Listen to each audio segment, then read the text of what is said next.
Can you think back to the day you were hired by the post house that you work at now? What's the story and why did they hire you? When I at first even found out about the studio Brute and Strobe and trying to get into their post division, it was, I found the job posting and I immediately applied. And I had some skills and a good body of work, not overwhelming, but a decent enough body of work. And so I sent it in and I didn't hear anything. And I was like, I will work here. I need to work here. And so then I kept pushing and pushing and pushing and like reaching out and reaching out and reaching out. And after all of this reach out, I got to the point where I was emailing like probably 4 or 5 times a week, just like inquiring about all of this stuff. And then at one point I was like, all right, I'm done. And then a week later, Tim Wilson, who's now my business partner because I'm a partner at the studio, he reached out and was like, hey, I'm not sure how I missed all of your stuff, but it's really great. We should talk. I'm like, what do you mean?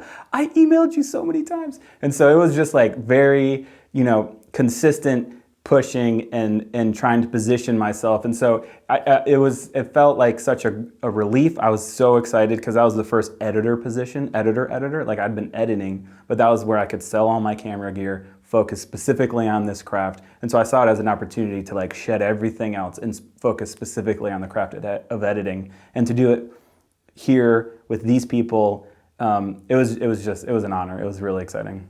And you said quickly sell all your camera gear, so you were ready to move on from being the quote-unquote filmmaker into the editing portion. Yeah, 100%. Like, I have always hated production. I hate the hours, I hate the mornings, I hate inconsistent meals. I like consistency. I wake up at the same time, I go to bed at the same time. I have 2 children now, so not as much, but like having that consistent, like I loved that, and that's where my creativity can kind of flourish. And so I was doing production just to get to post-production, whether it's commercial projects or independent projects. And so post and specifically editing was always my primary passion. And so once I got to a point where I could get rid of all of the other things I was doing and focus exclusively on editing, it was a good day. And you seem like you're very disciplined. Yeah, I like to think so. There's a lot of aspects of editing that you kind of have to be disciplined, especially in documentary editing, because you just live with the project for so long. You have to maintain that excitement, that passion, the collaboration, the excitement for the project as well as the content. 200, 300, 400 hours of footage plus 2-3 years of editing. You have to have kind of that discipline to always remember the audience, always remember your position as the first audience, and like finding your way through the material. And so setting up personal, guardrails or creative guardrails and ways to approach the material and always have it be fresh, even if it's 3 years in. So there's a lot of discipline in that. And also in a commercial environment, whether it's original content commercial like with a platform or a streamer, or if it's actual branded commercial content, like you have to be creative right now. Like you don't have time to wait around for your genius to come around and bless you with some creative inspiration. It's like I got somebody in the seat right next to me that's like, we gotta go. And so also building a space and an environment to be able to flip on creativity when you need it, I feel like takes a lot of discipline as well. And had that always been your style to be, I don't know, for lack of a better word, relentless when you wanted something? You said you emailed numerous times to this post house. Yeah. Was that something you'd done in the past or only for this job specifically? In the industry, I would say it's for this job, but like personally, I would say I am a bit relentless with the things that I really want and the things that I know I can excel at. It's like, that's my seat. I know that's my seat. I know I can crush it. I know I still have things to learn, but I know that I can come in and knock it out of the park. And so for those things, I have always been relentless. This was kind of my first, it was very serendipitous and perfect, like St. Louis, Missouri, you wouldn't think, and all of a sudden here's this gem of a production company that needs post. I mean, it was just like, this is crazy. I can't believe this happens. And like, we'll have clients come in and they'll say, this is crazy. I can't believe this exists. And so it was like, this is my opportunity. Like, I can do this thing and I can do it here. And so it was like, I need to be relentless. I need that seat. Anyone hiring an editor, what questions should they ask ahead of time? Are you speaking to like perhaps like a director hiring an editor for a project? Yeah. Yeah. I think to identify if the questions want to get at if this is going to be a good collaboration. So what's your mode of operation. You can see the body of work, and there's a lot of people that have good work, but to also have a great process is the difficult thing to find, because with feature doc, you're going to be working with them intimately for 1 to 3+ years. And so they may have a great product, but if they have a bad process, it's not going to be a great environment to make a film. And so for me, when I'm speaking with directors and they're talking to me, I always want them to ask those questions of like, what's your process? How do you go about constructing a scene? How do you go about collaborating with a director? How much involvement do you want from a director? At what point? At what time? And so identifying and making sure that the needs or the desires of the director and where the editor excels fit together in like a cohesive way. Because once you get into like, there are definitely opportunities in the industry and in this to have contentious relationships between a director and an editor. But I think that's also why you see directors find their editor and stick with them for life. Like, you know, I mean, there's the Quentin Tarantinos they find their editor and like, I will use nobody else. And so for me, a lot of that comes down to process. Like, what's the editor's process? And if a director and an editor can land on a process, if the work is good, if they can land on that process, that's the real exploration that I think directors need to do when they're considering and chatting with editors. Okay, what if it's more of a first-time director and they don't even know that there is a process? Yeah. Are there certain things that then they should be aware of when working with an editor, or that you would be aware of working with a first-time director? Yeah, the first-time director is an interesting relationship, especially from an editor perspective. I think it would be very wise for a director for a first-time director to pull in an editor who's had some experience and has done this a few times before. I mean, they don't need to be super seasoned, but there's a lot of learnings that editors have, because a director will maybe do a film once every couple of years, especially in the doc world, like once every couple, like sometimes they'll have them staggered, but their time between projects can be much longer, whereas editors are kind of like, they cut it and now we're on to the next, or we're doing a couple at the same time, like working out calendars. And so the editor has a lot of interesting viewpoints of how a bunch of other directors do their thing. And so for first-time directors, having conversations with editors, I think having the understanding and asking and leaning on them for like, how have you seen this done before? Like a sense of humility, I guess, to be like, how have you seen this done before? Because I know you've seen it done by all these other directors. What's worked and what hasn't worked? And like, how can I posture this project so that we can achieve this success that we all want? So I've had conversations with first-time directors like that. That's just like, hey, you've seen this like more times than I may ever in my career. Like, what have you seen work? And for editors, what should they be asking their potential client? I guess it would depend on whether it is a seasoned director. Let's say it is a seasoned director. Yeah. I think for an editor, having a conversation with a seasoned director, you want to find out what success is for them in the process and the product. Like, where are you wanting this project to go in and of itself, and how are you wanting to get it there? Because you can have a great product. I'm big on product and process. You'll hear that. So you can have a great product, but the process sucks, and vice versa. You can have a great process, but if the product, everyone's disappointed, you know. And so when I'm talking with more seasoned directors, it's, where is this fitting? In my mind, it's like, where is this fitting in your career, your body of work, and where are you wanting this to take you, and how are you wanting me to collaborate with you in order to get it there and to get you to where you want to go and need to go, and then hopefully we do the next one together. Because those repeat relationships, as we were talking earlier, those repeat relationships are what really lays the foundation and the groundwork for, I think, an amazing body of work for both the editor and the director. And so when I'm talking to seasoned directors, I'm trying to identify, like, plot where they are in their career and in their body of work, and like where I can enter into that conversation and elevate and help accelerate where they are and where they want to go. And as someone who is highly organized and structured, which is awesome, I'm sure you've dealt with people at various levels on the spectrum of being organized or disorganized. What can a director do to help their editor? Maybe organization is not their strong suit, but they know, look, I'm going to enter into this thing for 2 years. I need to be a good team player. How can I be organized? I think really relying on the structure. I mean, hopefully the editor is organized. If you have a director that's disorganized, because a disorganized editor and director would be a trip. But So if the editor is organized, like really relying on the structures that they're building around the process rather, so that the director doesn't have to worry about it. That's always my, like, if you're a disorganized director, I want to build the scaffolding so that you don't have to worry about it. If you have a note, this is where the note goes. If you have a thought, this is where the thought goes. If you have this is where, so like build the scaffolding around so that it's not cumbersome for them to feel like they're falling behind or feel like they're messing up the system or feel like they're breaking things along the way. It's like, let's kind of build this structure that works for you and for me.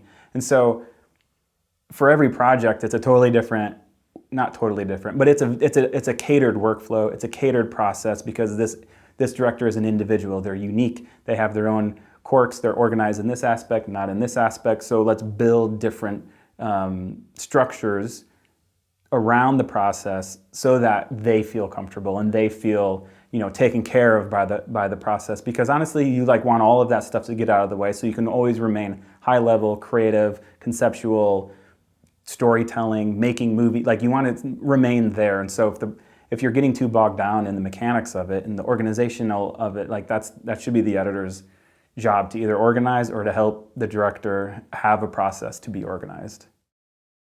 How did you discover you did not want to be a freelance editor? A couple reasons. Going back to like structure and process, I needed a place where I could go to do my work, like a highly specified room, like my edit suite, a highly specified room where the only purpose for this room is to edit. And that's to foster creativity immediately. That's to remove all of the hiccups and things that could pull me away from like getting in my zone and being able to just like cut minutes. And so for me, I wanted that location. You could have that in a house, I suppose, or in an apartment, but having that isolated, specific creative space. And then for me, having community, having like other creatives is huge. With just in conversations when we're walking around the halls at the studio or at the coffee shop, whatever, having that immediate connection with other creatives, whether they are editors or in my case like retouchers or photographers, like just having other creatives that can bop in on the process and just be like, let me play this for you.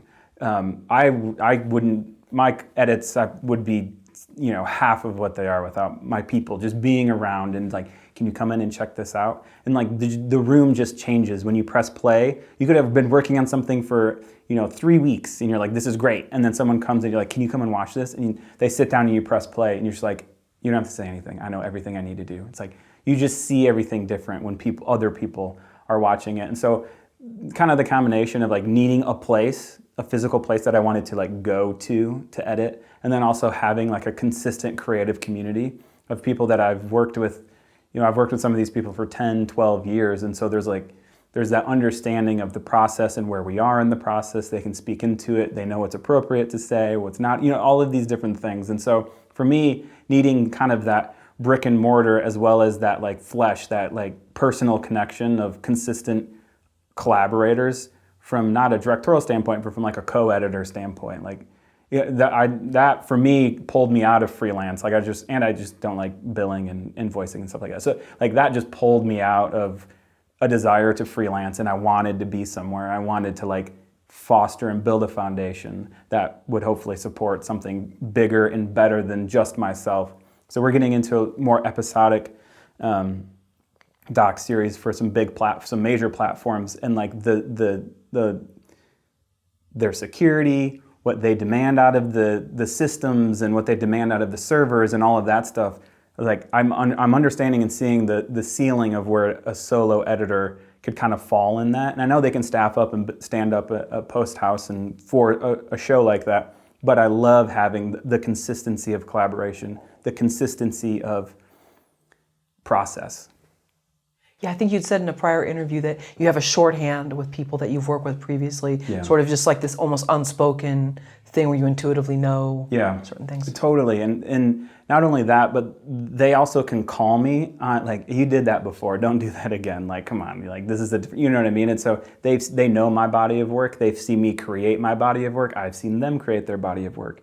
And so you can see, from an editorial standpoint, you can see where someone may be phoning it in or modifying a really cool technique that they did previously, and you can see these things grow. And so understanding their history and their body of work. Also, I feel like you can speak into notes so much more, because I'd be like, oh, you did that you did something like that a couple years ago, but I see how you modified it and tweaked it. This is a super interesting character moment. Like all these different little conversations that you can have much deeper note giving, if you will. You can give notes at a much deeper level because you've worked so long with them. If you had to move out on your own, and I mean outside of the post house that you currently are at, what would you be losing? I think I'd be losing that connection, that creative connection with collaborators like editors, sound designers, colorists. These are story producers. These are all people we have on staff that I work with on every project. And so I would be losing that shorthand, but also that, like I love working in sound, and like I spend a lot of time on the bottom half of my timeline than I do on the top half. Like sound can really sell a moment. And so I'm always collaborating with our sound designer, and he's making some custom sounds for me for this project. Like here are some really cool space sounds. We can dial them in later, but some cool drones and groans and stuff like that. And so having that like immediacy with the sound department, with the color, like, hey, this is going to be able to be saved? Is there anything we can do? And so I would be losing a lot. I would be losing kind of my whole system and kind of the whole way that I do that, the whole way that I edit, which is very open door, collaborative, pull in sound, what do you think of this? Pull in color, what do you think of this? And so other than just the infrastructure of the post house and the workstations and the servers and the backups and all of that kind of tech stuff, that aside, I would be losing kind of my team. And as I said before, it's like my team makes, like my edits would be a fraction of what they are without my team. What if a young editor wants to be part of a team, but they don't know where to begin? I think looking for teams that you would ideally be a part of, and then reaching out to some of those editors to have conversations. Like in my experience, editors are very willing to have an email conversation or even a phone conversation, or if you're in proximity, coffee or something. So reaching out to, you're kind of in my dream seat, you're with a team, you're doing great work. It looks like you have a really cool culture, community at this post house. A, what is it actually like? And then B, how did you get there and how can I get there? I think editors are very open to those kinds of conversations to kind of, because, editors have a great rapport for younger editors and wanting to bring them up. And so for me, if an editor wants to be a part of a team, reach out to the dream team and just ask them I wouldn't ask if they have a job or like, can I work there? But like, you're in a seat that I really want. How did you get there? And what can I do to get there? And so being open and reaching out to those specific people that are occupying those seats is one way. And then the other way, is obvious, but just to continue your craft, hone your skill, develop your body of work, which can be difficult as an editor because sometimes you're a little bit constrained by the content that you're cutting. But look for ways and opportunities to cut interesting things so you are honing your craft at the same time that you're identifying, here's my path to get to this kind of community or to get to this kind of team.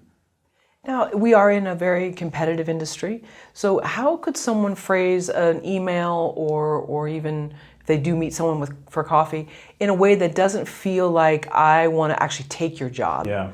Because that's a reality in this industry, and people age out even very young age that in other industries would be considered, top performer. So. Right. I'd say being honest with yourself about where you are as an editor. Like, I'm not ready for this. I'm not ready for this type of work or this stress of this type of job that you're doing. And then being honest with the editor that you're reaching out. It's like, hey, I really admire and respect your work. I'm not there. I hope to be there down the road, but I'm not there. And I'm just curious if you had any insight into how to hone my craft and skills so that I can find my own place in the same way that you found your place. So you kind of like dividing those worlds a little bit for them. You're kind of leading them to like, oh, you're not coming after my seat, but you do respect and you understand that it's taken a lot of work to get here. Because for me as an editor, I have like a younger editor that comes in and has some questions like this. I'm like, it's a long and winding path. It's a lot longer than you think it'll be. It's not going to happen. For me, I don't feel any kind of way sharing information because you could know all the information in the world and there's serendipity involved, there's sheer craft, there's sheer art, there's conversations, collaborations, meeting the right people. I mean, there's so much more that goes into other than just like a simple, oh, this is how I got here. But it's a good step along the way for that editor to start to open their mind to be like, oh, it is a lot more than I think, and I should start looking at these other aspects of my career. Like, yeah, actually editing is part of it, but also creating relationships and deepening relationships and identifying future there's a bunch of other stuff. So it's a very long path and a very long road. And so for an editor, it's like, I'm fine to share that information because it's like, you got a long road ahead of you, but it's going to be great. Sure, I think there's so much of like, how can I hack this? How can I like reverse engineer it and then learn how to skip steps B, C, and D, and then, I just need to know how the process so then I can kind of rework it. But yeah, there's no hacking, unfortunately. That would be great.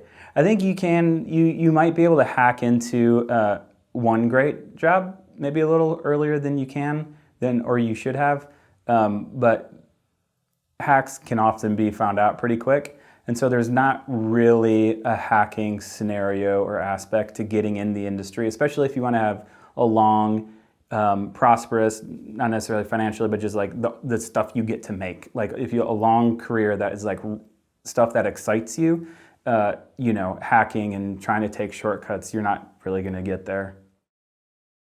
Can you take us through your editing process? Let's say I'm a director, I come to you. What's the first step?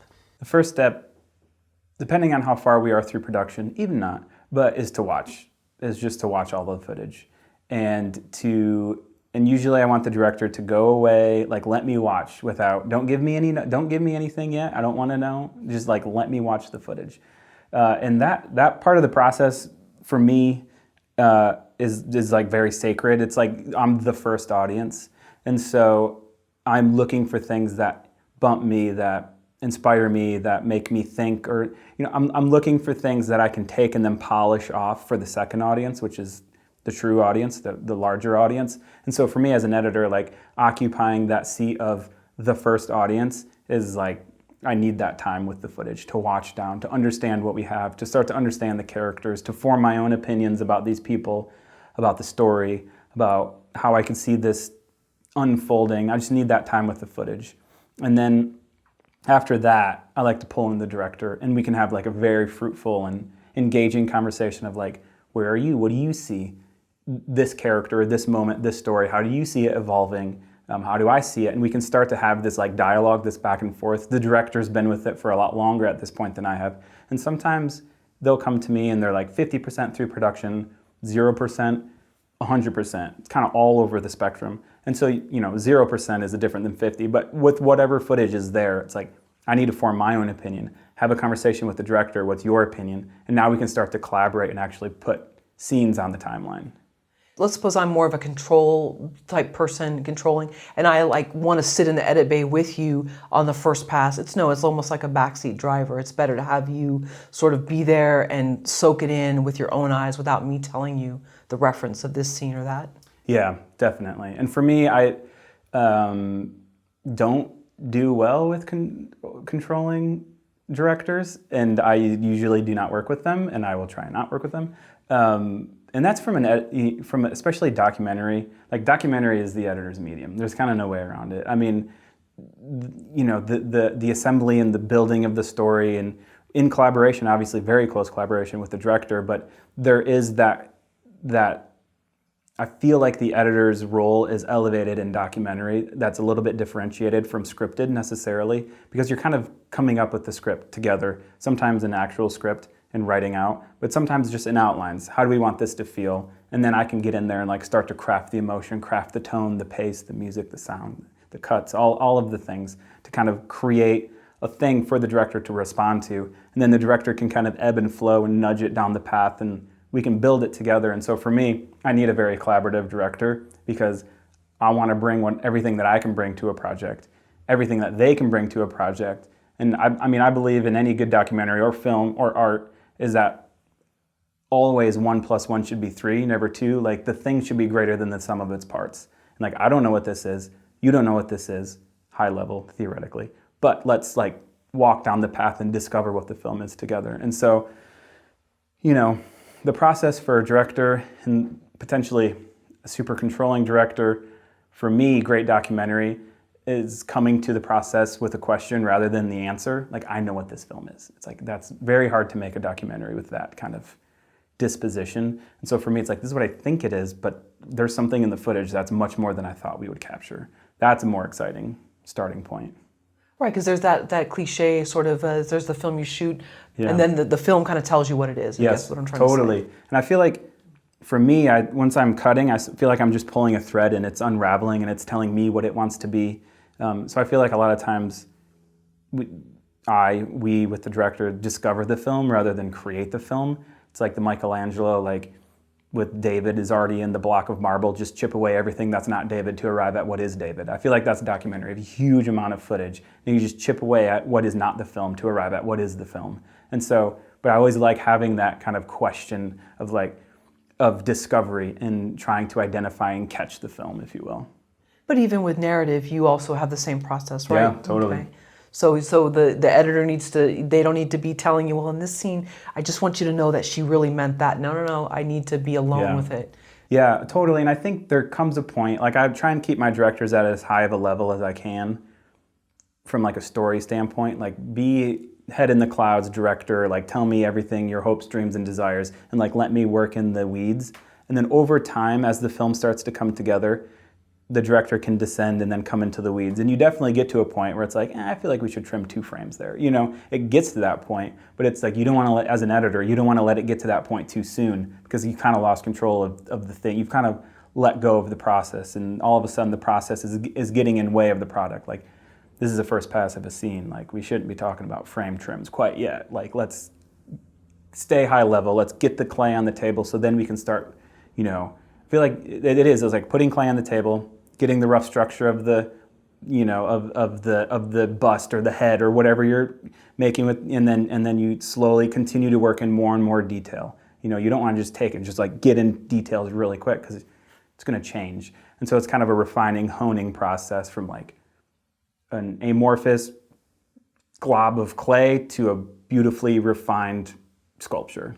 Sure, and sometimes the rough cut, the first pass, is maybe painful for some people to watch. Yeah. And their hopes can be dashed, but Yep. with time it can be. Yeah, absolutely. And I like to send out, you know, 15-ish minute chunks. Like I definitely don't go away and cut a whole feature and be like, here's the first pass. So it's a little more, I like to break it up. I like to understand the goals and the textures and the tenors, and then put together 3, 5, 10 minutes as a first send. How are we feeling? This is good, but I thought it'd be blah, blah, blah. We can kind of get into those, and then all of a sudden, okay, let me go away and cut 15 minutes. So you have enough that there's a context of the footage, there's a context of the beats and the moments, and you can see transitions and start to see kind of a meta pace that the thing is taking. It's not like 1 minute chunks, because it's like we shouldn't be reviewing 1 minute chunks of this. So it's kind of, I like those longer chunks, and then we kind of leapfrog because the learnings of the previous 15 minutes will roll into the next 15 minutes. And we can kind of modify our process and structure along the way. So once we get to a first assembly, I always call it assemblies because directors freak out when you call it rough cuts. I'm like, no, this is a rough assembly. And they're like, oh, okay, we're not to rough cut yet. And so and then all of a sudden we're at fine cut. And they're like, what happened? I'm like, gotcha. So kind of building in these 15-minute chunks, I find to be super helpful from a review standpoint, from the director, but also from the editor standpoint, because you can constantly gut check along the way. Be like, is this the film we want to make? Is this the film we want to discover? So I like to break it up a little bit more. I've never gone away and done a full pass of anything. How do you know a certain piece of footage is going to be in the edit no matter what? Like the screen just starts vibrating. You just like, it's like that's a movie. That's like what is happening is I can't believe we have this, or I can't believe this happened. There's just this moment as you're watching the footage where, as the first audience, I can see something and be like, I know the pieces that I can construct to make that moment really impactful and meaningful. And you can start to kind of like plot those in your mind on a timeline, like when we want to roll out this information to make this moment the most powerful version of this moment. And some of those scenes they won't make it because you're kind of constructing a little bit more, which you have to. But then there's some scenes that are just so powerful in and of their like container, like just like this is a super powerful moment, and you almost don't even need to do anything to communicate how powerful this moment is. And that could be, you know, comedically or, you know, sad. I mean, that could be any powerful moment. It's just like, this is gonna stay. I know this will make the final piece. And there's been some assemblies that I've made where it's like the first pass at a scene is the thing that was in the lockup. Like, we're not going to touch anything. Like, just leave it. It's, it's there. And so once I just feel like it's like you can feel the screen vibrate when you're watching it. It's like, this is going to be in the film, no matter what. What if a director demands that a beautiful shot be in the film, but you don't think it should be in the movie?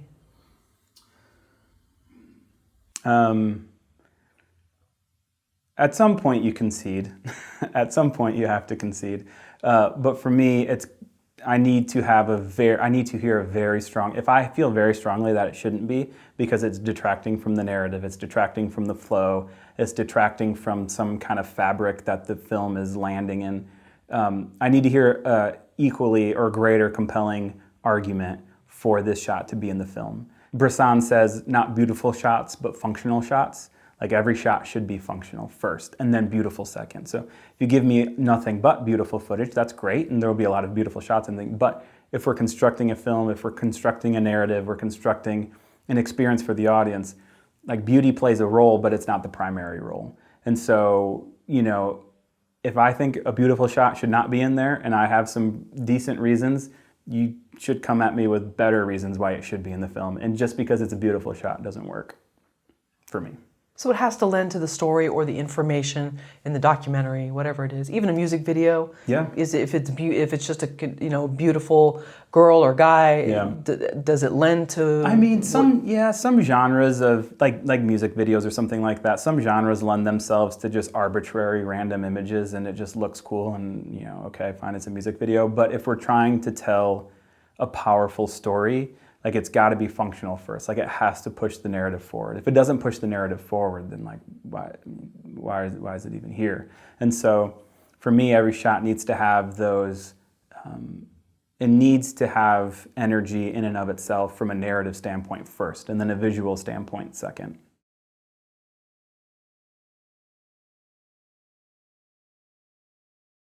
I see how you put like beautiful timelines. Yeah, it's like an art. I love cool. timelines. I think it just shows like how much thought and intention, and how much like little roads. I did this, nope, didn't work, but I keep it on the timeline because it might work later. So the timelines can get pretty gnarly, but it just shows all of the little rabbit trails that led to the film, and how many decisions, just micro decisions along the way. Film is rhythm and tone. Can you explain? Yeah, I mean, film for me is, I'm an editor, so of course I'm going to say this, but film for me comes down to editing. It's the juxtaposition between two shots. If it's just a shot, it's just photography, and you can have like rope and things that feel like one shot, but really film is the juxtaposition between two. And it's the juxtaposition from a rhythmic standpoint, like what's the rhythm of the piece, from a narrative starting point, like what's the rhythm of this, and taking an audience on an adventure with highs and lows. And then tone, like how do these 2, 3, 4 scenes, acts, how do these stack up against each other to make a specific tone? And so for me, film being rhythm and tone is basically film being editing, the juxtaposition of shots against each other, scenes against that, acts against that. And so finding the rhythm and the tone for me just kind of is the definition of film. It's like, what is the journey you're taking me on? And even in films where it's just like continuous, just like one shot, there's still a rhythm within that? Yeah, there's that. Then like Tarkovsky talks a lot about that, is like the rhythm within a shot, and constructed from a directorial standpoint, like directing the rhythm within a frame, within a single shot. And so if you have a film that's a oneer or is presenting itself as a oneer, like Birdman, there's so much editing, construction that's happening within the specific shot, within the celluloid, as Tarkovsky would say. So there's so much happening within that shot, so much intention. And if there's not that intention to pay close mind to rhythm and tone within a shot, which every shot should have rhythm and tone in and of itself, but then once you start to put those against other shots and see how the rhythm and the tones like collide or sync up so well together, I mean, both can be very meaningful and powerful. And so if you're doing like oneers, it's the rhythm and the tone within the shot that needs to happen.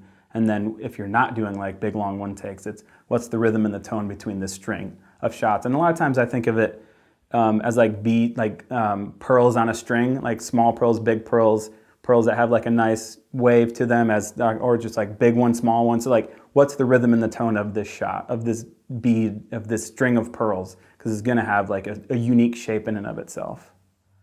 How do you set a tone right from the beginning? A lot of that comes down to having watched the footage and at least having like a very meta view of what the film is gonna be. And so I don't always start necessarily with the intro when I'm cutting. Sometimes I'll pick a scene that excites me later. But when I'm cutting the beginning of a film and I'm looking for that tone and how to set that tone, for me it has a lot to do with like pulling the audience in from an intrigue standpoint. And for me, that's audio. Like I always love working with audio. And audio, sound effects, music, tones inspire me a lot more than kind of anything else. And so I'll start just listening through my sound effect library and starting to identify some sounds and some moments within a piece of music or within some sound effects that I'm like, ooh, I can build a scene around that.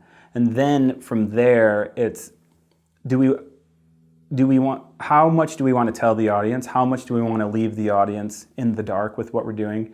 And so for me, it's like building the intro to be this interesting, eye-catching, ear-catching mostly, and intrigue moment. Because when people press play, I want them to be sucked in immediately. Whether that's from a cold open, a scene that's going to come later, and you're just like, what have I been dropped into? Or if we're tonally setting the texture of the whole film with like sort of a title sequence or something like that. For me, it's identifying sounds and music that can be the foundation for this intro scene, for the beginning of the film, and then I'll build on top of that. That's not true for like all the scenes. For me, that's not true for all the scenes.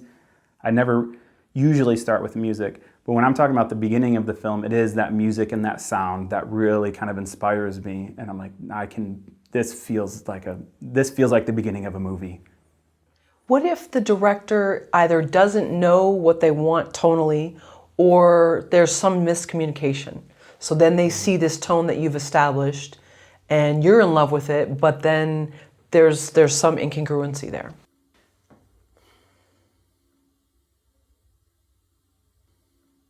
I'm not sure that I've ever missed on tone, honestly. What I have missed on is content and context. And so, like this most recent film that I finished, Lions of Mesopotamia, the intro is tonally extremely similar to what I first cut, but content-wise, it's quite different.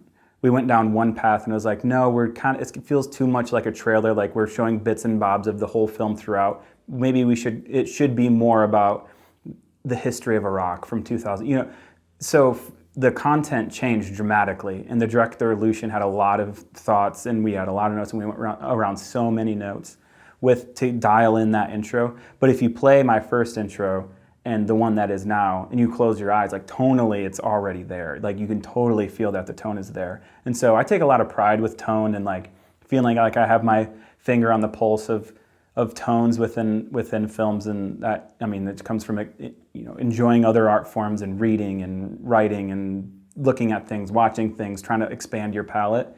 But for me, I kind of pride myself on tone. Like I love tone and I play with it a lot. Content can change dramatically, as it always has, like notes and notes and notes. And like tone can get off track down the road, and this feels a little dark. We need to lighten it up a little bit. Like there's a little, give and take, and kind of like you're playing the clutch a little bit.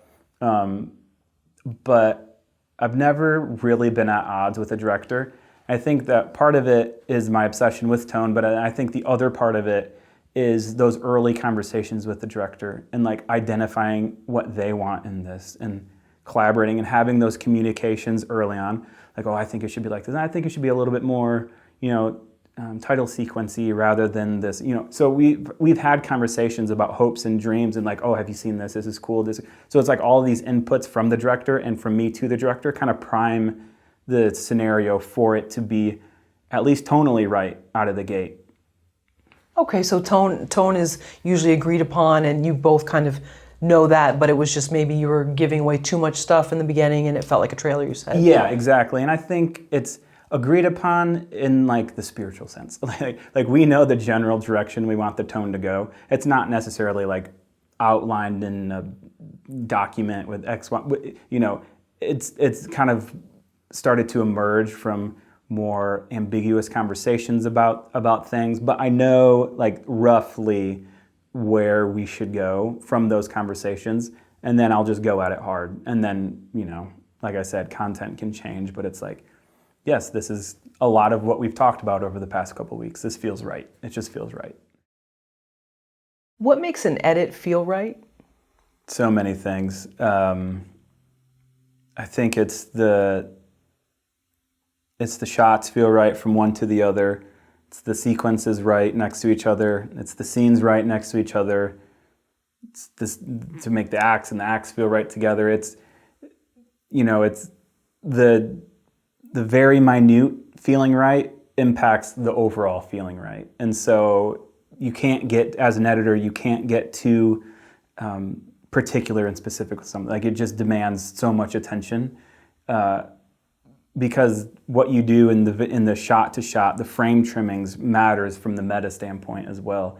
And so for me, it comes down to tone and rhythm. Like, that's what makes an edit feel right. Does this tonally feel right? Emotionally feel right? Does this rhythmically and you know, editorially, or does the pace feel right? And so those are the two things that I'm always focused on when I'm cutting, or if I'm giving notes to my other editors. It's like the tone and the pace, the tone and the rhythm. Like, those things have to be right. If those things feel right, it'll feel right when you zoom out. And maybe I heard you say this in your prior Film Riot interviews, but you said you don't like to use like a regular dissolve. You like to find different little workarounds that just, it kind of ties it through just a little bit smoother. Yeah, I mean, sometimes you can do a quick dissolve and it's fine, but for me, it's like, I feel like every film demands a different aesthetic approach to something.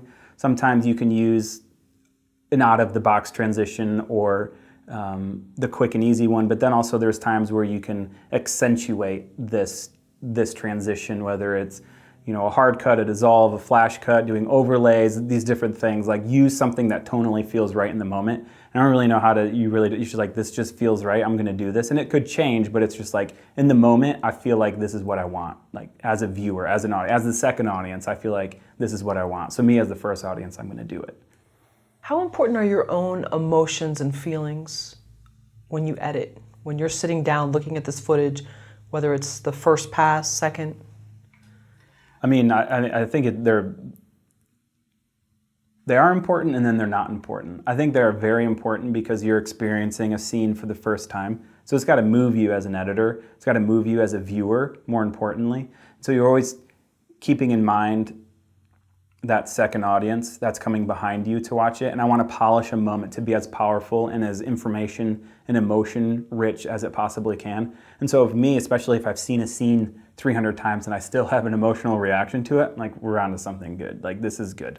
And so I can't let my emotions get in the way, though, so that I start to taint or hide things from the second audience, or water things down for the second audience. You know, having faith and trust in, you know, their content, their ability to watch something and to understand it, and then to also feel it, the right feelings that they should feel in this moment.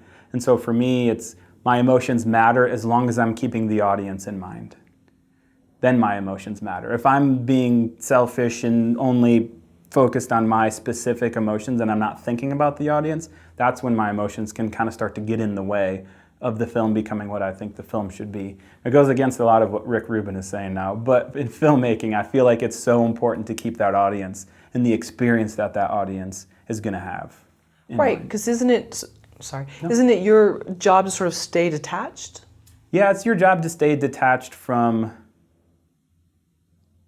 I don't know, is it my job to stay detached? Detached from what? Well, just because, you know, you're bringing sort of this thing to life, but it's already sort of a director's vision or screenwriter's, you know, collaboration, producer, and the actors or whatever. And so you're sort of just putting the moving parts together? You are in scripted a lot more than in documentary. And you are putting the parts together, but in doc, and this is one of the reasons I love doc so much, is that there's so much more on my plate.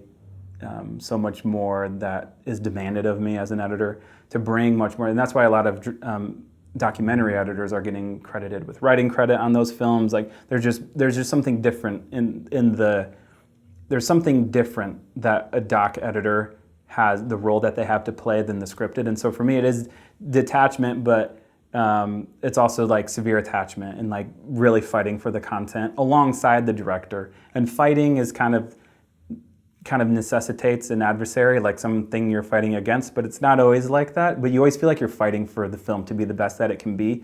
And I don't know exactly what you're fighting against, but you're like in the trenches, you're like, we're gonna make this thing. This is gonna be great.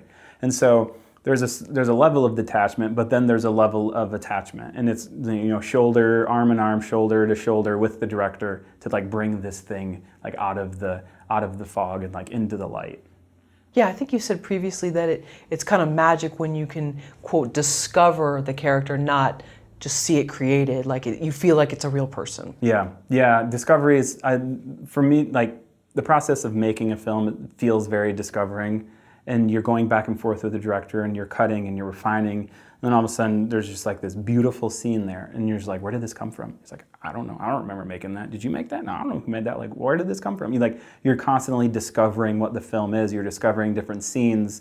They're coming together and falling together. And it's really fun, especially when you get on a momentum and it's just like scene after scene after scene after scene. And all of a sudden you step back and you're like, yo, we got 20 minutes. This is crazy. Like, we can watch it. It's feeling really good. And so I like to keep that emotion of discovery, that feeling of discovery, the sense of discovery alive as much as we can, because that's when filmmaking, for me, in post, and specifically in doc, is like really fun. How do you find the emotional truth of a story? I feel like the emotional truth of a story, it makes itself known throughout the whole process. Like, I definitely don't need to know the emotional truth of a story to start cutting the story. I feel like it kind of uncovers itself as you make your way through, which kind of is one of the reasons why I like to send in 15-minute chunks. It's to get the director and I talking about actual scenes and how they are feeling in relationship to each other. So for me, it's kind of a continual discovery process, and what you find that emotional tone, identity of the film, you can start to go back and refine some of the earlier scenes to fall in line with what you're discovering later on in the film. And so it's a process that is ongoing throughout the whole film. You are constantly going back and reworking scenes, not tectonically reworking scenes, but looking for ways and opportunities to bring to light the emotional identity and tone of the film in earlier scenes that you cut 8 months ago with the ones you cut now, because now you understand more of what this film is. You can go back and identify those things will be there. You can identify them, and now you can like kind of uncover them and brush them off and bring them more to the surface. So for me, it happens throughout. It happens continuously. It happens in collaboration with the director, and it's always the willingness to go back to earlier scenes and just retool them a little bit in light of what you've discovered further on down the line. Why do you like directors who can give notes, let's say highlighting emotions maybe a character or a scene should be? Yeah, the directors that can identify what they want something to feel like is great. Like, those are great notes. Like, there's a time and a place to get down in the weeds, and that's way later. Like when we were talking about frame trims, that's down the line. But for me, when a director can give those more high-level, tonal, emotional, this is what I want to feel notes, I'm like, I can execute on that. If you're just telling me what to do, I'm like, but what do you want to feel? Like, let me bring what I bring to the table. Like, I want to feel like a sense of loss for this character. I want to feel a sense of dread in this moment. It's like, I can work with that. Like, that's great. Like, let me go back to the kitchen and cook something up with that.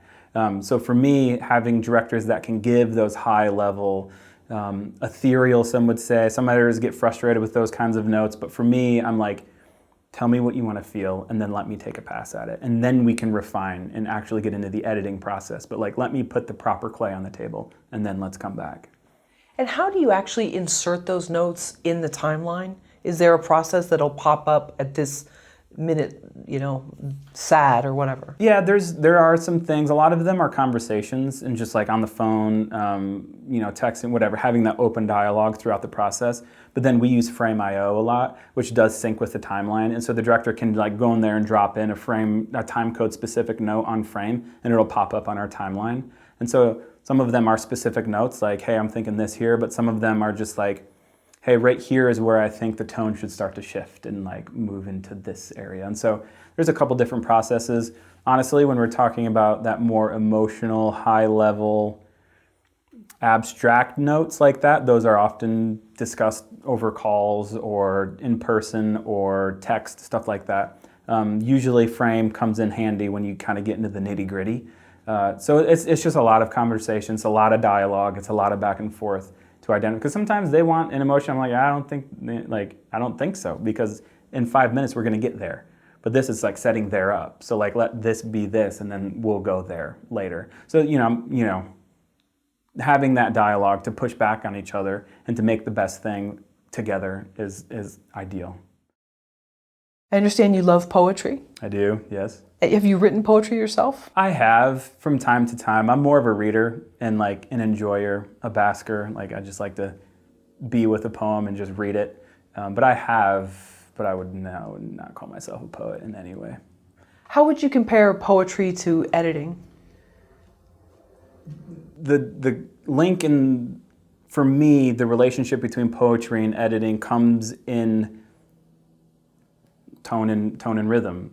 That's all the poem is. And it's also the distillation of a large thought, a large concept. And there are poems that are more elaborate, but the poems that I gravitate towards are distilling complex human emotion and experience in as succinct of a way as possible. And that's through tone and like a Seamus Heaney poem, right? It's like you can just paint this amazing picture of a landscape and in a human emotion and the connection to that landscape in like 2 lines.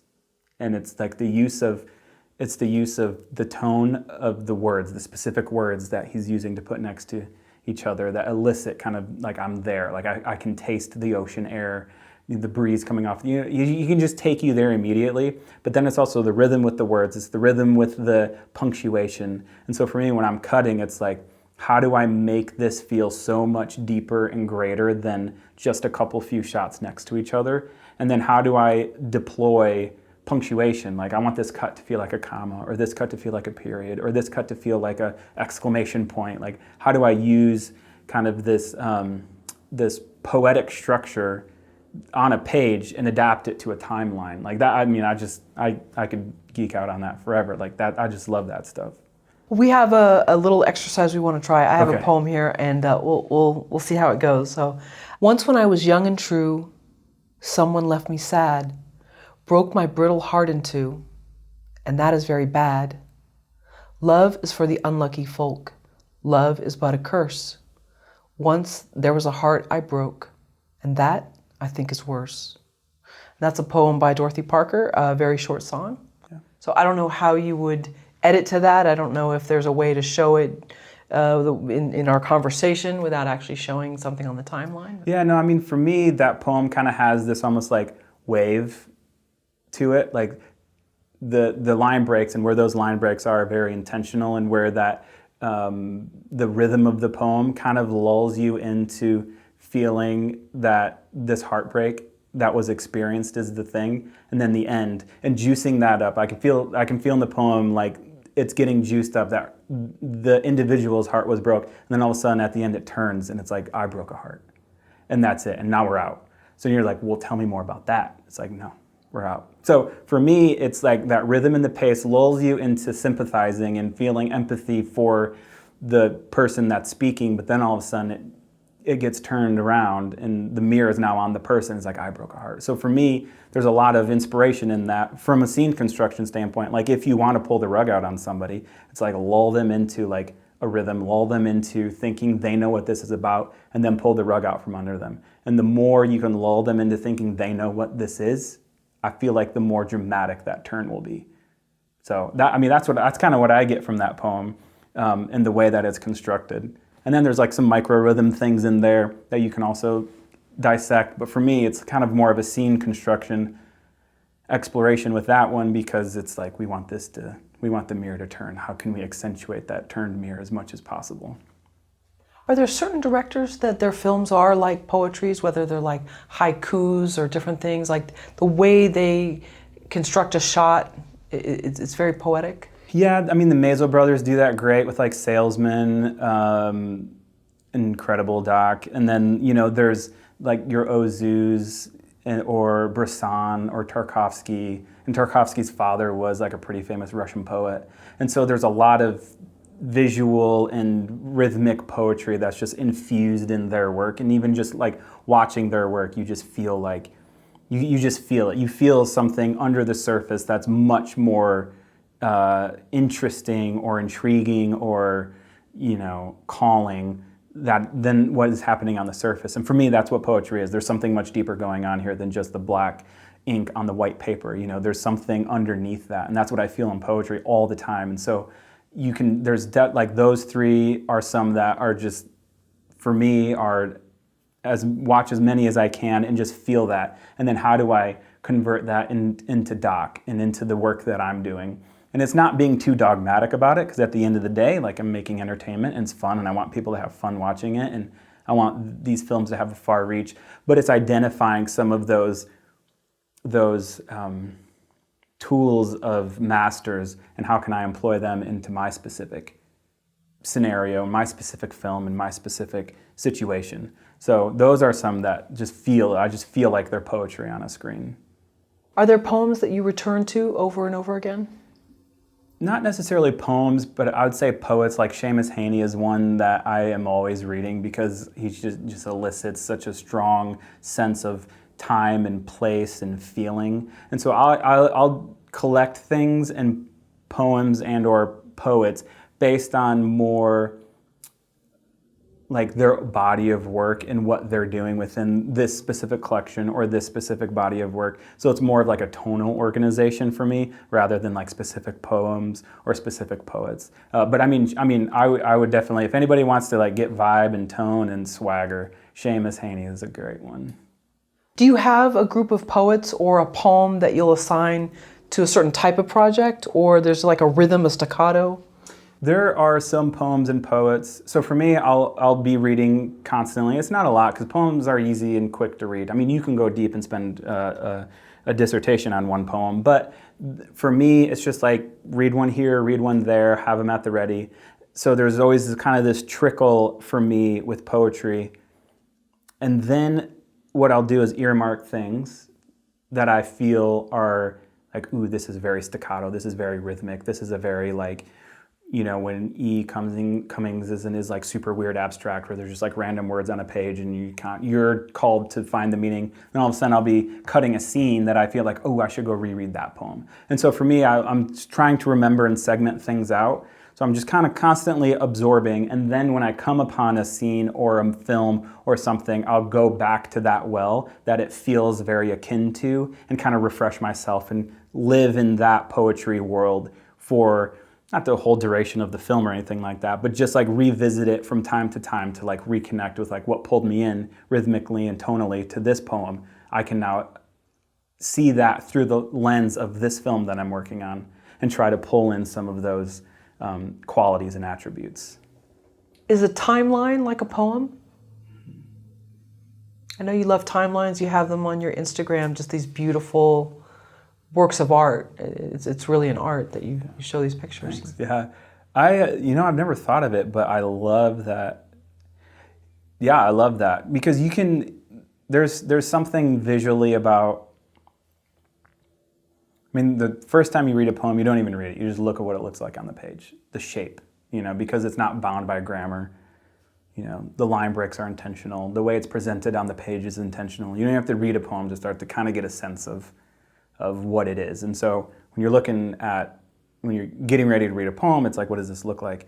And I love that kind of, how that relates to the timeline, because as an editor and probably as a non-editor, you can look at a timeline and start to suss out some of the overall structures, pace and rhythm of structures of the film. And so I've never thought about it, but I can definitely see this kind of concept of a timeline being a visual representation of potentially the film from a very bird's eye meta standpoint. And then you can dive in deep and watch the film or dive in deep and actually read the specifics of the film. And yeah, I love timelines because for me, the timeline, it's showing all the micro decisions, all the little rabbit trails you went here, there, all the the false starts, all the, you've thought you were on the path. And I like to keep a lot of things on the timeline because I'll revisit them. I find if I start to delete too much stuff off the timeline, I'm always like, where did that shot go?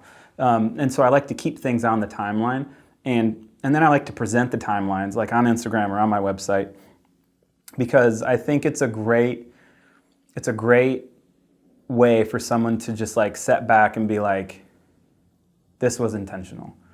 Whether it's good or bad, we'll let the viewer decide. But at the very least, this was an intentional exploration into this theme or into this universe.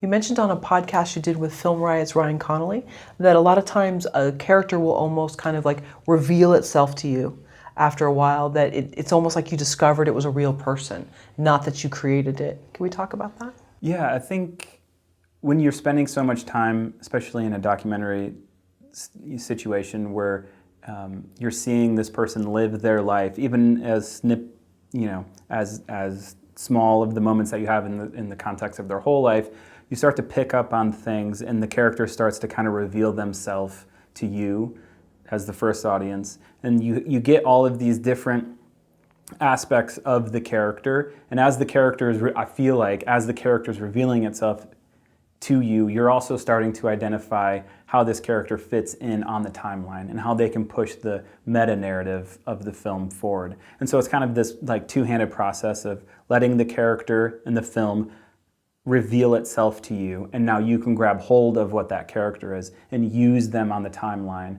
to push the narrative, to push the story forward. And so that's kind of how I feel about editing documentaries as a whole. It's a process of discovery and being open to what the film wants itself to be, what the film needs itself to be. And so I feel like it's getting very head in the clouds. But for me, it's, the film will start to take on a life of its own and reveal different things to you, whether it's a tone or a pace or a character. Like this is the utility of this character is kind of becoming manifest at the same time that you're like realizing who the character. And a lot of this happens in two areas. First of all, it happens in the first watch. I take notes a lot with the first watch of like what I'm initially feeling, and then I'll revisit those notes quite frequently as I'm cutting. But then it takes place when you start to put these shots next to each other and like see what this character feels like within this like 3-minute sequence. Like how can we identify this character and what their function is in the film with the individual shots stacked up next to each other. I don't know, it's a very fun process. Let's suppose, though, I'm either in the film and I'm also the director, or I'm the director and I'm very precious of my quote-unquote subject, for lack of a better term. And I look at the character that's being displayed and I say, that's not really who the person is. But to the viewer, it does seem like that's the person. But the director, or maybe even if the subject has sort of, their hands on the production, says that's not really me. I don't like how I'm being portrayed. Yeah. But it really actually may be who they are. Yeah. How do you work with that? Yeah, that's tough. I mean, a lot of times the identification and or realization of a character is done in isolation, but also in collaboration, specifically with the director. Like, this is the vibe that I'm getting from this character, and these are the elements that I feel like we can use from the character to push the narrative forward. And obviously we don't want to totally misrepresent them, but there's definitely times in films where it's just like, no, this is actually who you like are, character. Like, I don't know, and so you don't want to get at odds. And actually there's a great doc called Subject where they're going back and interviewing subjects of documentaries and like understanding how they were, like, how did you feel you were portrayed in this documentary? It's fascinating. But so for me, it's like having that collaboration with the director, because they were boots on the ground, right? They were like living with these people for X amount of time. So we don't want to misrepresent them, but to not come across too psychotic, we do want to use them to press forward the narrative in a documentary standpoint. And sometimes that's expanding a character, and sometimes that's contracting a character, and like really, because we want to give the viewer the full sense of what the story and this world and this universe is. And so you're never going to explain the entire like highs and lows of this human's existence in 90 minutes. It's just not going to happen. So like, where are they, and what is the utility of this character to press forward the narrative of the film. Popular thought in writing is to develop character first, and the plot emerges from that character. As an editor, what are your thoughts on that? For me, in documentary, it depends on the subgenre of the doc. Like sometimes you're creating a documentary about a world, and then the characters are operating within that world, and you're seeing what these different characters do within that world. Like I would say I cut a documentary on modern day working cowboys, but it was about the universe of the cowboys. And then you had these cowboys that had these character moments within it, but it was more about the universe that was going.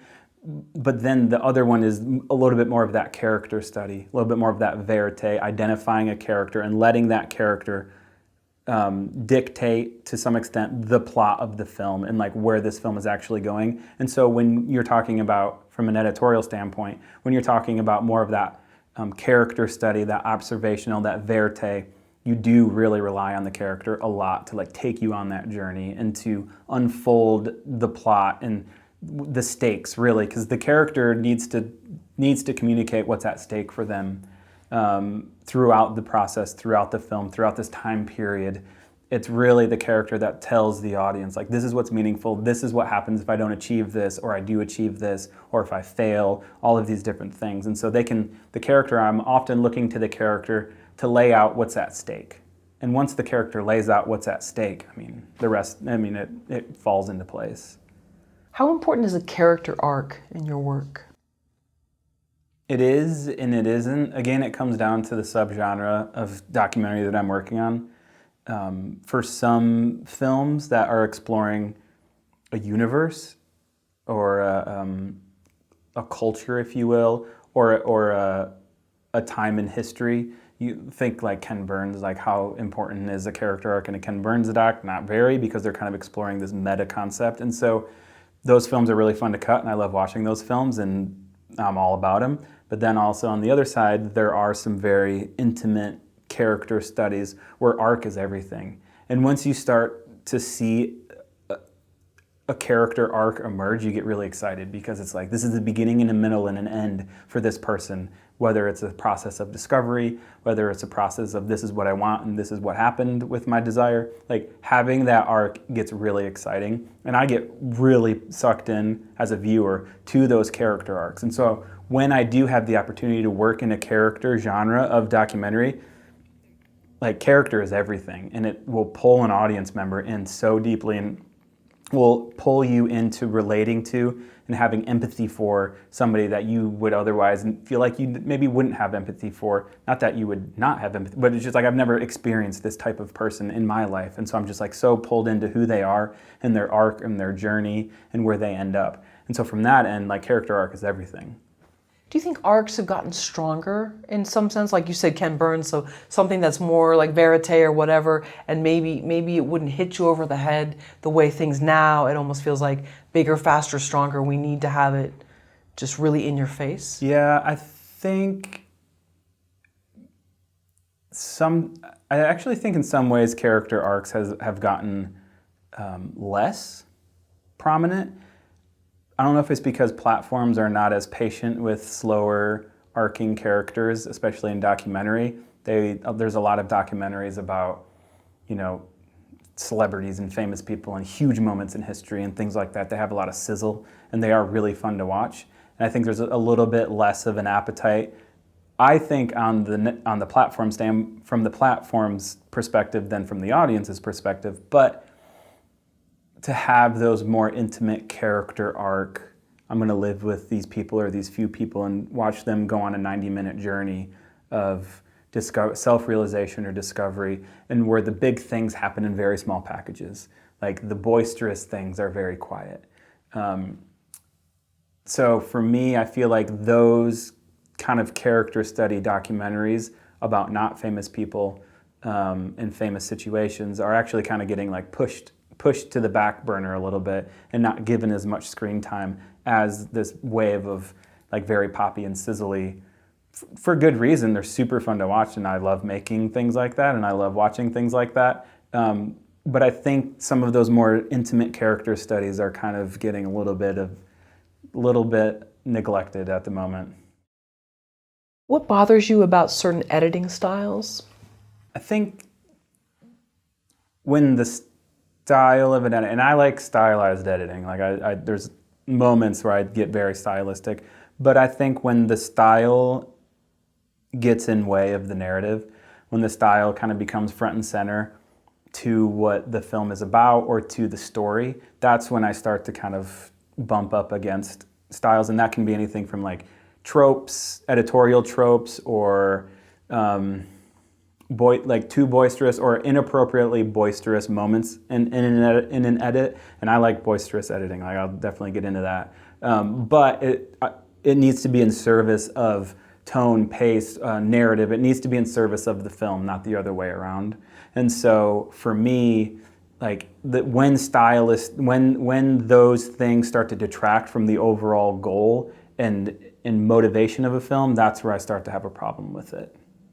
How can an editor tell that they're beholden to their workflow? So you need to set up a strong workflow to cut kind of anything, but definitely long form. You have to have a strong, solid workflow.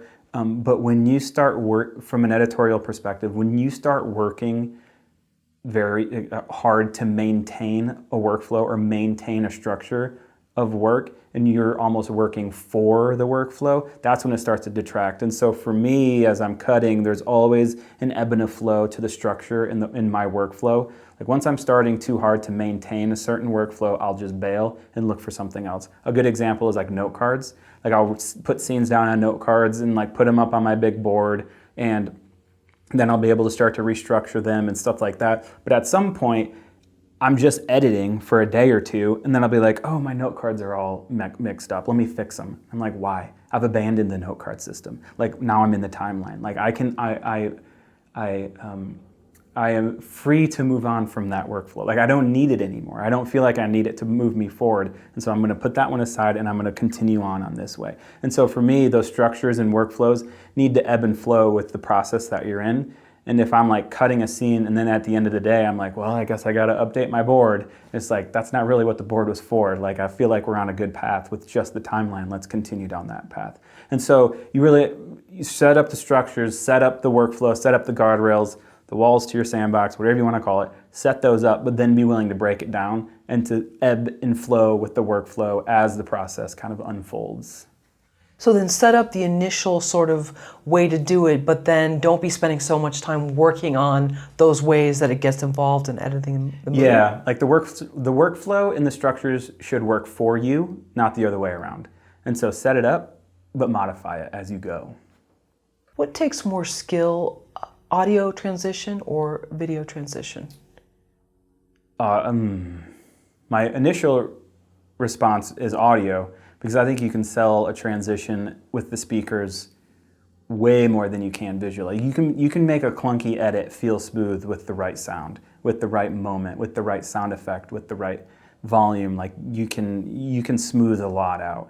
And for me, sound is so much more inspiring and interesting to work with, but then also to experience as a viewer.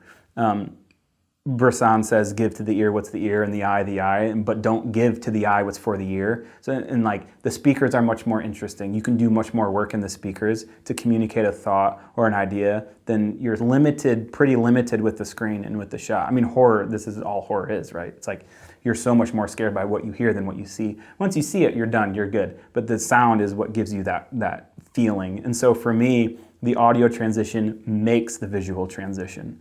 And so I need that audio to like inspire, or the lack of audio to inspire. Like just working with the speakers is so much more interesting and then a lot of times creative than working with the screen. And so I would say, based on the importance, in my opinion, of audio in a transition, I would say audio it takes more skill and finesse to really inspire the audience to like be hooked by a transition, which is what you want. You're transitioning to something else. I want to know what happens next. I'm not going to turn this off. And so that's kind of my opinion is that, I mean, the audio kind of makes the transition. You bring a documentary approach to your narrative editing? How so? I think it's the willing. It's in a lot of ways it's the posture, being open and willing to let the material tell you what it wants to be. And so for me, it's that documentary posture. But then it's also that passion for letting the film tell you what it wants to be and not being restricted by just beautiful images, but necessary images. And so for me, when I'm making selects of scenes and I'm trimming stuff, I never want it all to be culled down and things to be chopped out. And I don't really want a selects reel because I don't know what a select is. For me, there's no, I mean, and I say this a lot to my editors, but there's no such thing as a good image or a bad image, just an appropriate image. Like, is this appropriate for the moment? And so when I'm selecting performances, I'm keeping everything else around it. I'm keeping the cuts, I'm keeping the camera pans and whips and all of the little things that could be magic and added to the cut to like really elevate a moment. Like I want to keep all that stuff around, like out of sight, out of mind. I'm never going to go back and look at it. But if it's on the timeline and I can experience it and I can see it, and so I think it's that kind of posture and approach to the material that I consider to be a more documentary approach, even to scripted stuff. What are your thoughts on a filmmaker who relies on stock footage? Because he said filmmaker, I'll go down the path of like a filmmaker, because there's a lot of commercial work that utilizes stock footage out of necessity or out of budget restriction, whatever. So that aside, from a stock footage standpoint, I understand getting painted into a corner or needing, like drone shots are easy ones to plug in because they're kind of non-specific, right? And so, but the more specific you need a shot to be, the harder it is, and the more you're kind of going out on the plank to make a stock shot work for a very specific moment. Sometimes you can get lucky, but I wouldn't rely on luck. And so, but that's stock. Then there's archival, which can bring a story to life, especially if it's an archival story, it's an archival moment, whatever. Like you can use relatively generic archival in a very unique and specific way. But this relying too heavily or relying on stock, to me, should be like a last resort. Like we should look for any way possible to kind of avoid that. Obviously, there are some moments where it just has to happen, or we got super lucky and it works super well. But I wouldn't, like, relying on luck is a scary place to be as a filmmaker or an editor. How can you tell a director who does not know how to direct? I have a lot of sympathy for directors learning how to direct in post, because I think directors learn how to direct on set first, they learn how to direct in pre-production second, and then they learn how to direct in post-production third. And so it takes some reps for a director to understand how to direct in post-production. And so if they've done their work and they are good directors on set and on pre-production, there's some sympathy, I guess you could say, with directing in post-production. And as long as they come in with that posture of, what have you seen work in workflows? What have you seen work in this process and in these scenarios? Because as editors, we see a lot more directors and a lot more processes. And so for me, it's that's the kind of posture that I'm looking for. But you usually can tell a director is new new to learning how to direct in post when they immediately go to the specifics. They have the answers. They know exactly what this film is going to be and what this film should be. And they just come in with this fully formed, I know what I'm doing, I know what the story is, and they start really, really fine-grained, start working on stuff. That's when I'm like, okay, you're relatively new or relatively inexperienced in this scenario and in this stage. And so I try and break that. I try and work against it, not in a combative way, but just a way that's like, listen, just like, let me do my thing. Let me do my thing first, and then we can start to work with what's there. Because if we start down this path, this film will never get done. Like, plenty of films die in post, and I don't want this to be one of them. So like, let's just work on this process, and we can alter the workflow as we go, but just give me a minute. Just give me a beat with the footage. Let me do my thing, and then we can go on. And so that's usually how I can sniff out like an inexperienced or a new director in post, is when it's just like, especially in specifically, or maybe not specifically, but especially in documentary, it's I know the film, I know the story, I know everything about it, and they want to start working in the weeds immediately. That's when it's like, okay, little green.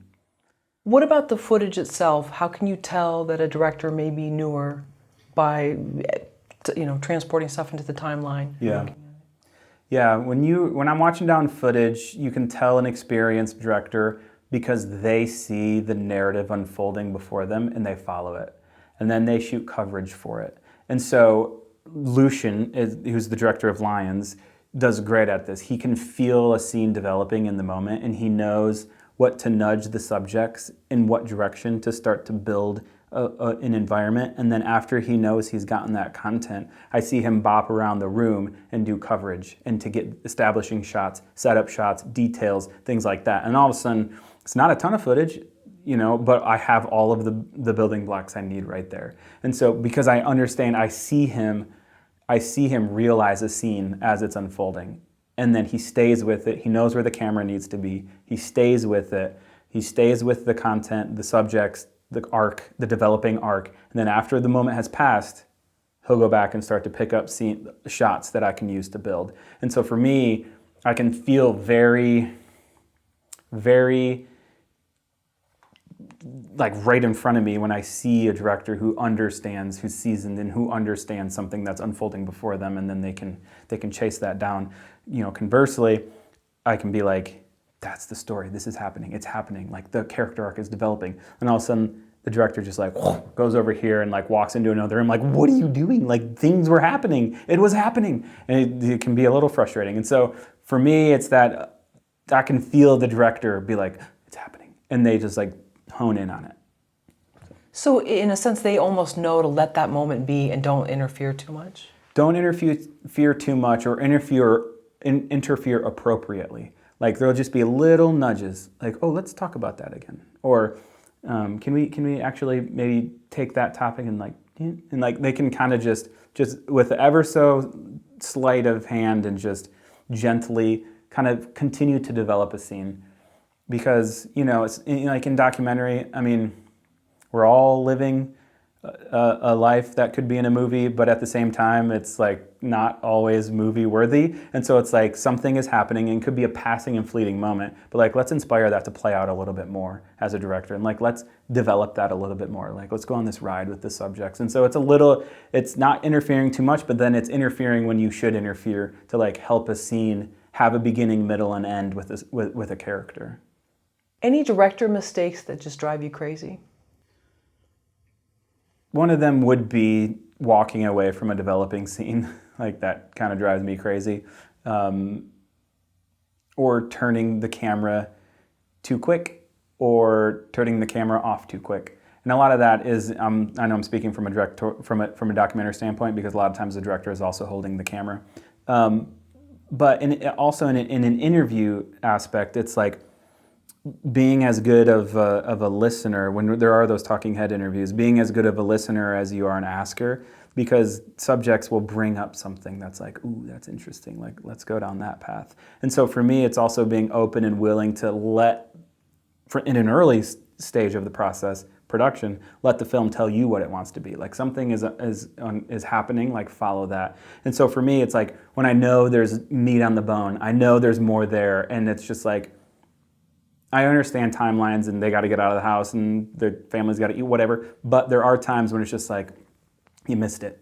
You missed it. You just missed it. It was like, it was about to happen and you missed it. That's the stuff that a lot of other things you can fix and you can like cut around and you can help, restore some of but that's the stuff that's like, that's important stuff. And so that's where I get a little frustrated.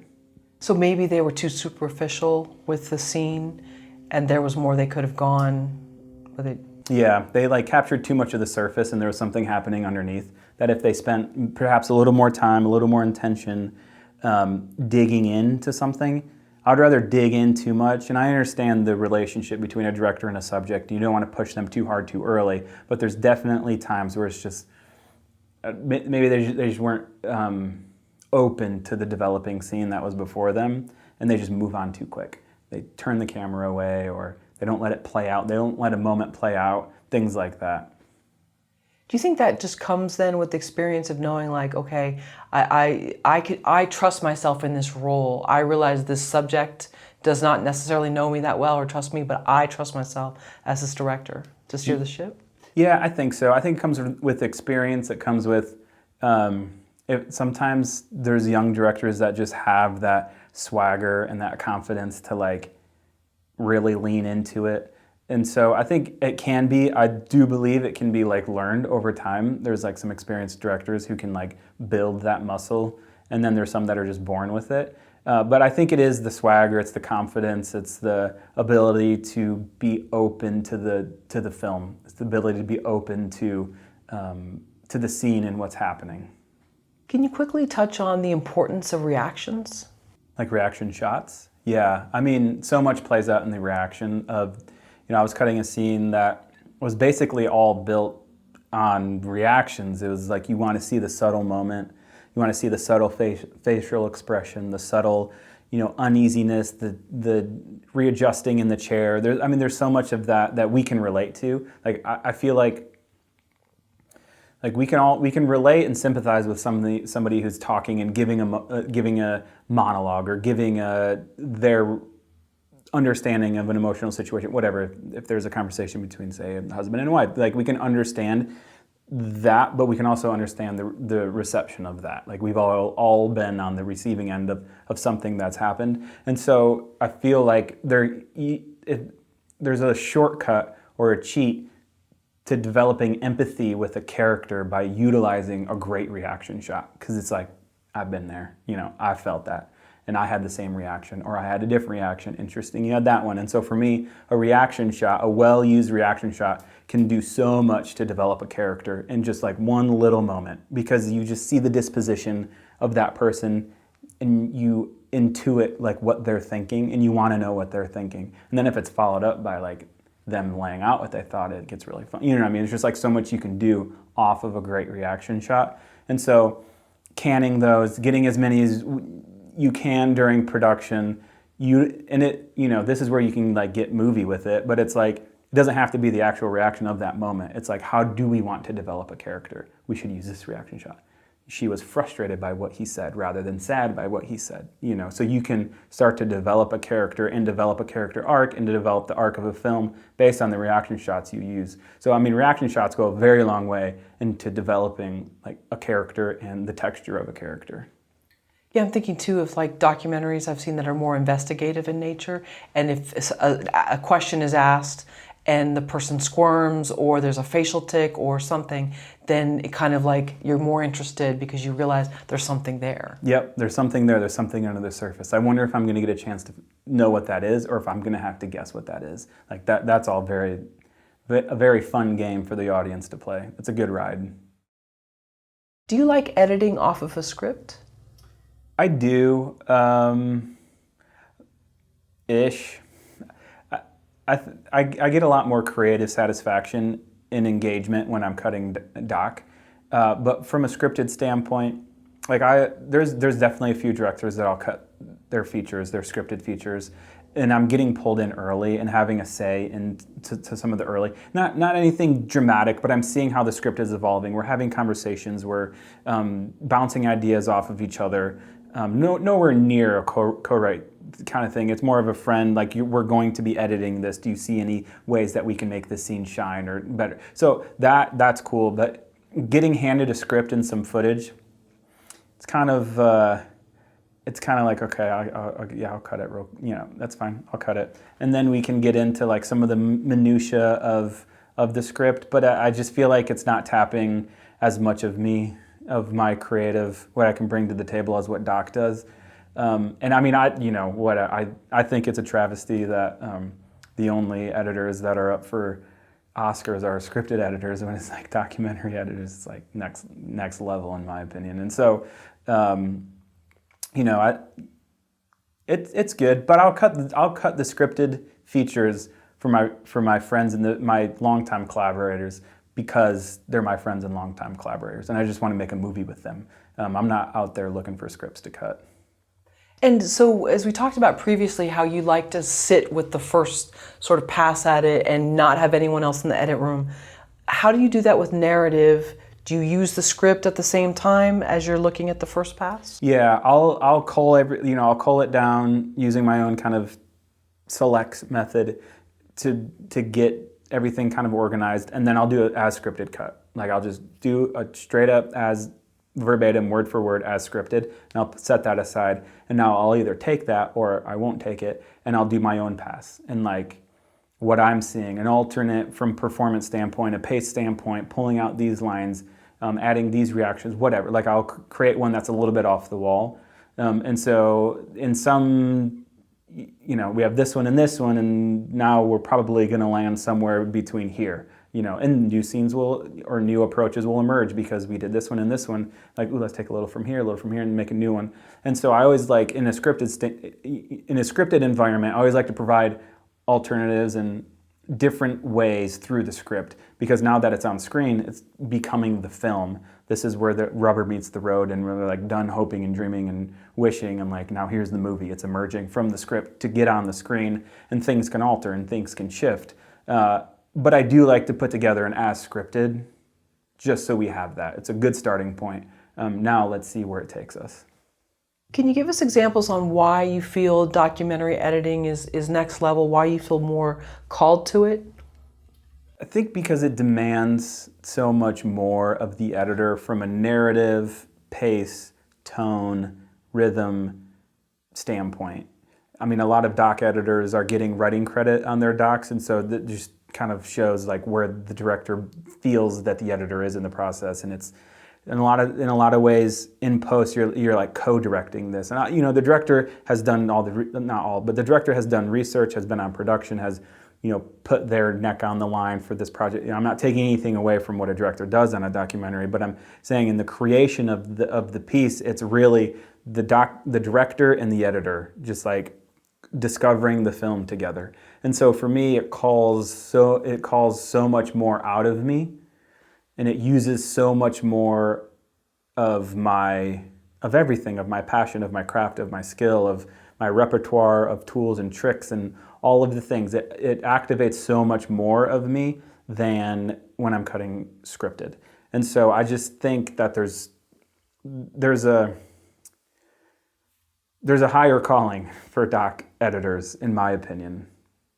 Sure. It sounds like you like solving things. You like puzzle. Like you want to be sort of you like your brain engaged like that. Yeah, I like my brain engaged, and I like my heart engaged. I like manipulating in the best way possible. Sure. I like eliciting those emotions, and yeah, a scripted editor can as well. But I have so many more tools at my disposal as a doc editor to elicit emotion and to craft and to develop. I just like sitting in that seat. Right, problem solving, things like that. Yep, absolutely. Yeah, that makes sense. Is it true that there's never been an Oscar for documentary editing? Yeah, I don't even think documentary editors are allowed to be considered in the editing category. I'll have to be fact checked, but I'm 99% sure that doc editors aren't able to be considered for best editing. Do you see that change coming within the Academy? That would be awesome. That would be great. I don't necessarily see it coming. If at the very least I could see like a new category being added, probably not televised.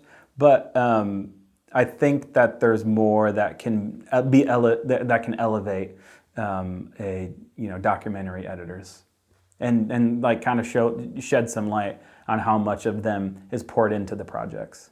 Would you advise most filmmakers throw away the script once they begin editing? I would keep it a little longer.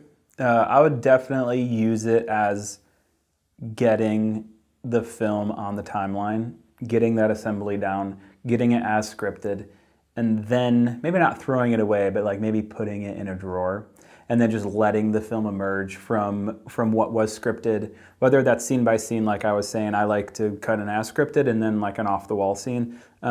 So I guess in this way, I'm using the script and then I throw it away and then I get it back out and I throw it away. And so, for me, I think it's really meaningful to see the translation of the script to the screen as scripted, and then to adapt and alter, the approach. And as the film starts to come together, I wouldn't be so beholden to the script that it starts to kind of detract from the film, because the translation from script to screen is an important translation. It's an important step.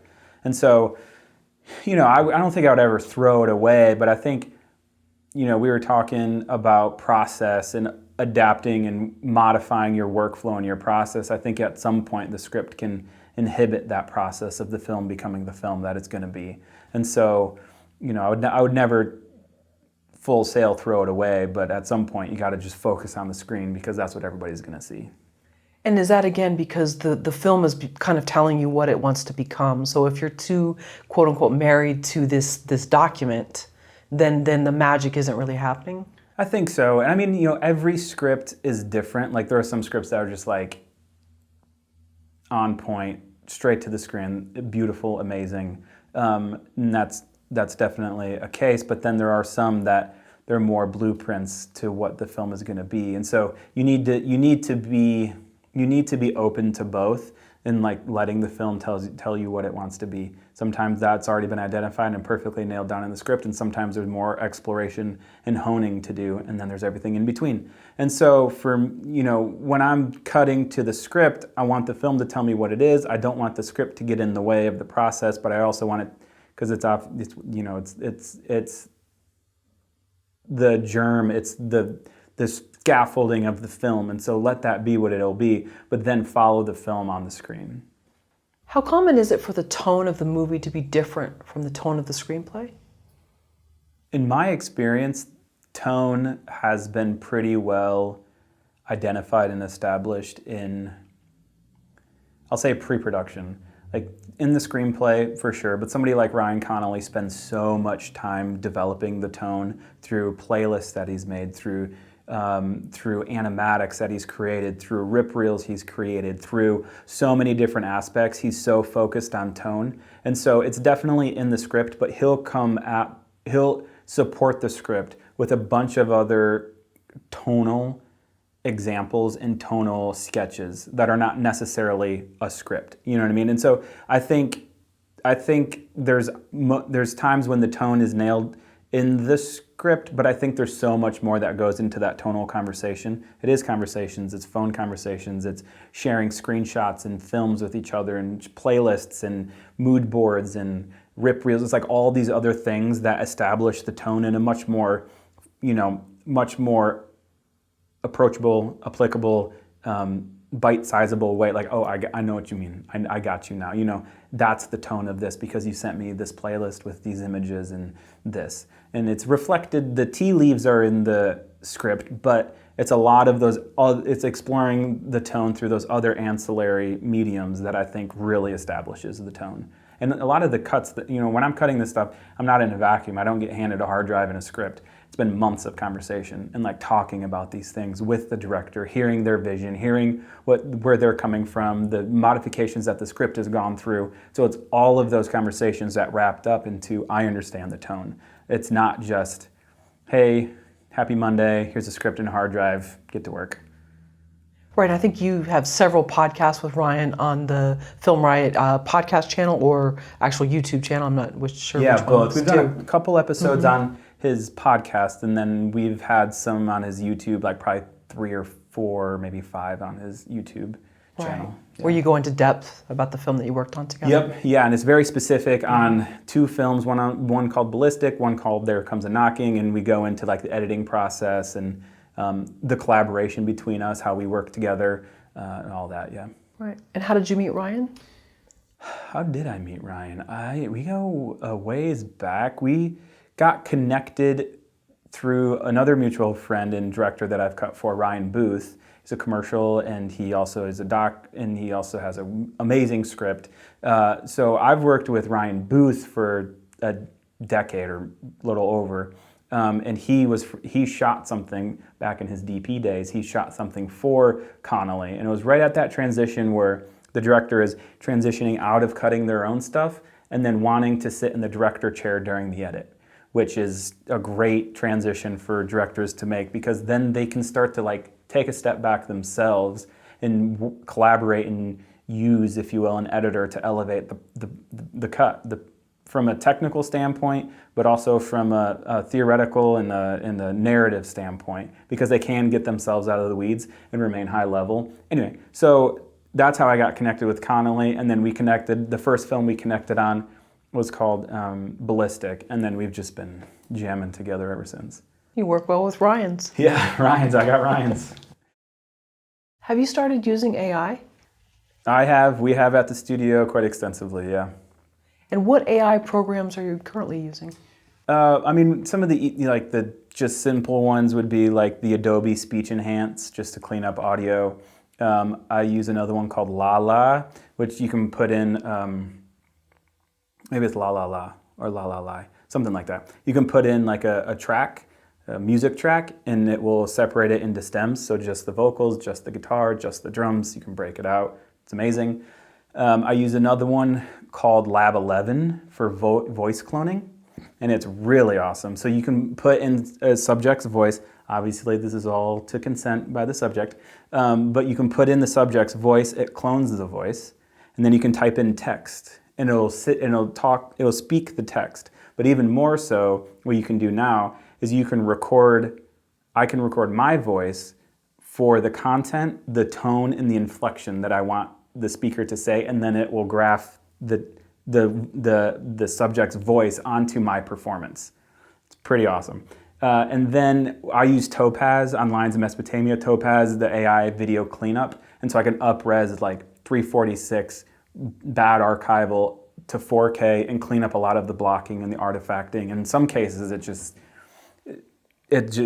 I can't even believe what it's doing. It just up-reses so well that it looks HD. It looks so crisp and clean. And so those are the big ones that I'm using right now. I'll use Midjourney or some kind of image generators for, stand-in VFX shots. Like if rather than just saying VFX and putting in a slug, I'll be like, generate me an image of the world exploding, and then put that, so I'm using it for a lot of like temp cut-ins for what VFX will do down the road after we lock the cut. And then those are the ones that I'm in weekly, if not daily, during my edit process. Was there a learning curve with Midjourney? Do you have to do it like through Discord, or I know there's some that you have to? Yeah, there's a little bit of a learning curve now. Now anymore, there's like really great ones that are super user friendly and are a lot more inviting. But there's a little bit of a learning curve with each. None of them are that difficult at all. You just kind of get in there and play with it for an hour, and like you'll develop your how you prompt and all of these other things. Like you'll develop that over time. But it's really easy to get in there and to start activating some of these AI services to put them in your toolkit, to use them as tools to either speed up the process, make the process better, to elevate the art, to elevate the craft. I mean, I use them as tools. Like I employ them for very specific things, and they do that thing very well. And so I got my little arsenal, my little toolkit of these AI services, and there's just more and more coming out. It's pretty crazy. So if something's too tedious and it helps with the workflow, is it an automatic use of one of these AI programs? Yeah, I think so. I mean, there's some stuff that you can use them for that kind of cleans up that some of those tedious tasks. There's not a ton that really get to cleaning that up. I'm just waiting for like an AI to analyze the footage, and then I can search for tags over my 400 hours of footage to be like, because there's times where I'm like, I remember a shot where this dude bends down and picks up a soccer ball. And I'm like, that's so easy for AI to analyze it. And I can be like, show me all the shots where a guy bends down. So I'm waiting for that to happen. I'm excited for that one whenever it happens. But yeah, I'm looking, once I'm running into something that I'm doing over and over and over again, I always am like, how can I solve this with a workflow? This is taking me 10 clicks to do. How can I do it in 1, or how can I do it in 0? And so if there is a tedious task that I'm doing over and over and over and over again, and it's not part of the editing process, like watching footage, I will always watch footage. I would never let an AI go through and then read a report of the footage, And so that tedious task is very meaningful to the narrative construction of the film. But if there is just some super mundane, menial tasks in editing, I'm always looking for how can a workflow make this faster and make it disappear. And sometimes that's just programming a shortcut on your computer. Sometimes it's finding an AI tool to just take it away. What parts of being an editor do you think AI will never be able to perform? The collaboration, the 1 + 1 = 3 with the director. For me, all of the AI tools that I've used, especially in image generation, and they're getting better, but especially in image generation, I feel like I'm playing ping pong and the other side of the ping pong table set up. And it's just like, what I hit at it gives me back. And it's not inspiring, it's not challenging me to collaborate with it, to have a fresh and new idea. Whereas if I'm playing ping pong with a human opponent, I hit it and I don't know where they're gonna hit it back. I don't know what spin they're gonna put on. You know what I mean? It's much more of a dance when I'm playing ping pong with a human rather than just the other end of the ping pong table sit up. Will that disappear in 10 years or 1 year or like next month? I don't know, maybe. But right now, for me, it's that collaboration, that connection between a director and an editor, and looking for ways, bringing your lived experience and your emotions to the table to try and make a scene or a movie better. That I think will be very hard. I'm not going to say impossible, but I think that will be very hard to remove. Because even now, it's like a lot of our, like my directors like Lucian for Lands of Mesopotamia or Ryan Connolly for these other films, you know, Ryan's in Texas, Lucian's in New York. We're working remotely. And at some point, I bring them in to sit in my studio with me, usually after the first assembly, for a week or two to work through the cut. And the difference between working remote and working in person is different. There's a time and a place for remote, and there's a time and a place for in person. But once you get in person, you have a different connection, and the film starts to take on a different life, a life of its own. The collaboration is much more organic. And so if even the difference between working remote and working in person, both of them have their strengths and have their moments and have their times, but the difference between that is only accentuated when you just remove the person. Now we're just working with AI. You just lose a lot of that collaboration and I think it is the butting of the heads, not in an argumentative way, but I think it is the challenging of each other's ideas and utilizing the lived experience of each other that kind of builds that rapport, and it builds something much deeper. And that's some of the stuff that I'm not seeing in AI, is that depth, that narrative depth, the visual depth, really, sometimes it is, but that depth is what I'm not getting out of AI. Sure. Have there been directors who've said, I can't come and sit in the edit bay physically with you? Can we just do like a shared screen and I'll be here and you be there and we'll talk? No, they're usually like, when can I come? Oh, okay, great. Not yet. Like, so you're stopping them first. Yeah. Okay, great. That's good. It's just get it on the timeline. Let's get these scenes down. Let's have something to work with while you're here. And I've built we're in St. Louis, and what I've always dreamed about is having it be a destination for directors to come and have this like little creative sanctuary to work. The music industry got this right, where you have a band that prepares for years for an album, and then they go to Martha's Vineyard with Rick Rubin and hole up for a month and make the album, you know. Like, I love that model. And so to have this, and like, you've shot it, we've talked about it, we're working remote, we're assembling the film, and now it's time to make the film. So like, come on out for a week or two, and it's just like, I'm there. So, yeah. Or some castle in the UK. That'd be great. I'm down. I'm down. What excites you about using AI and what scares you? What excites me are these tools, these amazing tools to elevate what's already there, to make tasks simpler and or go away. That stuff is super exciting. The up-resing with Topaz is insane. It's awesome. I love working with archival, and it's just like, it's like taking a blurry film off of your screen. It brings it to life. So for me, that's the stuff that really excites me. I think what the stuff that scares me with AI are people thinking and using it in inappropriate ways for film. Like, oh, this can just take away this job. This is just we don't need this anymore. And like removing the human element out of it. I think because the tools will be there to make things more efficient that there will probably be a loss of jobs, because now what 4 people done, 1 person can do with the use of these tools. That happens with all the march of technology as a whole. But the things that I'm scared of is, just generate a script with ChatGPT. Like, let's just cut all of this stuff out. Those are the things that kind of scare me the most. With all of this new video AI generation, like the Sora or whatever, the one that has just kind of shook the world a little bit, I think it's going to be used as a tool well, and it'll be used as a tool poorly, and it will definitely start to eat into some content creation. I could see it kind of entering the commercial world first, maybe the visual effects world simultaneously or a little bit thereafter. But I could see some of these social videos that brands create being made in AI exclusively. And it may slowly rise, but I also think that audiences will have a thirst for what's real a lot of times. I mean, you even see that with visual effects. People respond to practical, and VFX artists be like, what's practical? There were 100 people on that practical shot. Like, okay, I get it. But there's something like tangible and organic in what we're seeing, and so I think people will respond to that.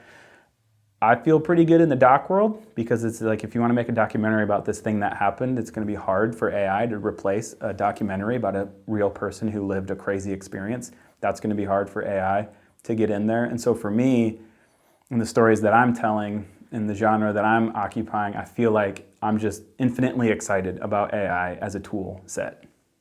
Sure, and it seems like with any new technology, there's an adoption period and then there's a rebellion. And with social media, a lot of people have said, hey, I don't want to be on certain platforms anymore, or I just don't even want to be plugged in anymore. I need space from being online. Yep. So Absolutely. It could reach a pinnacle, and then there could be times when it won't go away, but just that there's not as much of it used. Yep, the pendulum definitely swings. It goes from one extreme to the other and usually rests somewhere in the middle. Which project came first, Clemente or Lions of Mesopotamia? Lions of Mesopotamia came through the door first 2.5 years ago now. And I was brought on, a little bit of a long process, but I was brought on, I would say 75% through principal photography, production, interview. Can you tell us a little bit about both projects? Yeah, so Lions of Mesopotamia leads up to the Iraq national team in the 2007 Asian Cup, which is the second most watched soccer tournament, right below the World Cup. And it follows the team all the way back in 2000, when this team started to come together in the under-19 segment of the Iraq national team. And that was during the Ba'athist regime with Saddam and Uday. And the pressures that these kids were playing under, I mean, they tell stories of how before a match they would get a list of punishments. If they had a bad pass, it was this many lashings. So it's just like all these pressures that they played under, and the Asian under-19 Asian Cup tournament that they played in, and had to play against Iran, which they were at war with. And so there's like all these politics. And then it follows the team as it goes into 2004 with the invasion, the US invasion, and how they miraculously got into the Athens Olympics, and all of the politics around that with Bush, and using Afghanistan and Iraq as these symbols of democracy, and what the players' reactions were to that. Then it follows the team into the 2007 Asian Cup, which was at the height of the sectarian civil war and all of the turmoil that the country was under and these players were under, and it follows them into this tournament, which I won't spoil anything, but the tournament is a very exciting tournament. And so it's basically, I like to say, it's the tragedy of Iraq between 2000 and 2007 as told by the national team. So it's an interesting stage to explore what was happening politically and emotionally in Iraq through this soccer team. And then that's where a lot of that archival footage, it sounds like, from ton of archival. News. Yep, Different news, places. and because it was war, I wasn't really expecting this, but war is actually pretty well covered with like journalists, and you have the news package, but you have all the other footage that they captured around what was used in the news package. And so there was a ton of archival and hyper-specific archival, which is awesome. Like we saw our characters in archival footage from like Reuters. It's like, that's our guy. He's there in 2000. And anyway, so it was like really fun process of discovery. So a lot of archival in that one. And then Clemente also has a ton of archival, which is a biodoc on Roberto Clemente, the baseball player. That's the one that was EP'd by Richard Linklater.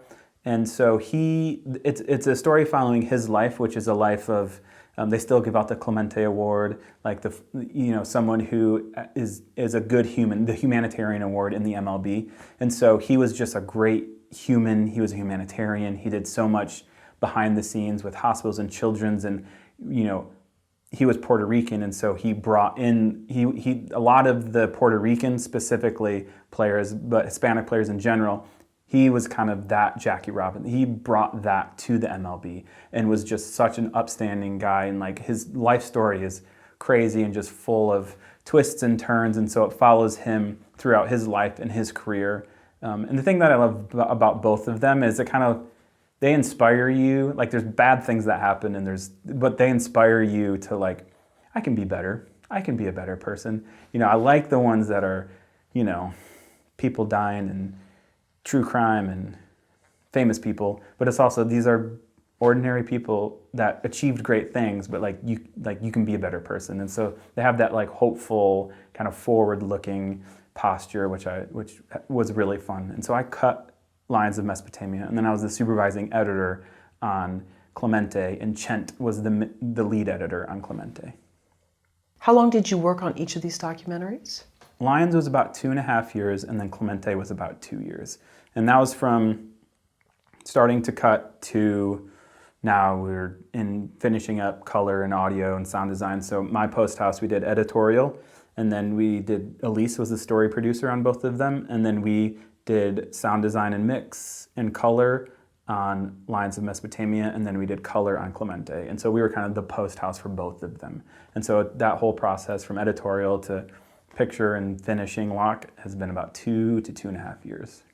And so when someone brings a documentary or even a narrative and they say, okay, how long is this going to take, because we want to make sure that we're finished in time to enter before blank contest? Mm-hmm. Is that something that's common where there's a deadline? Yeah, that usually, the timelines of any feature doc is usually dictated by the festival submissions.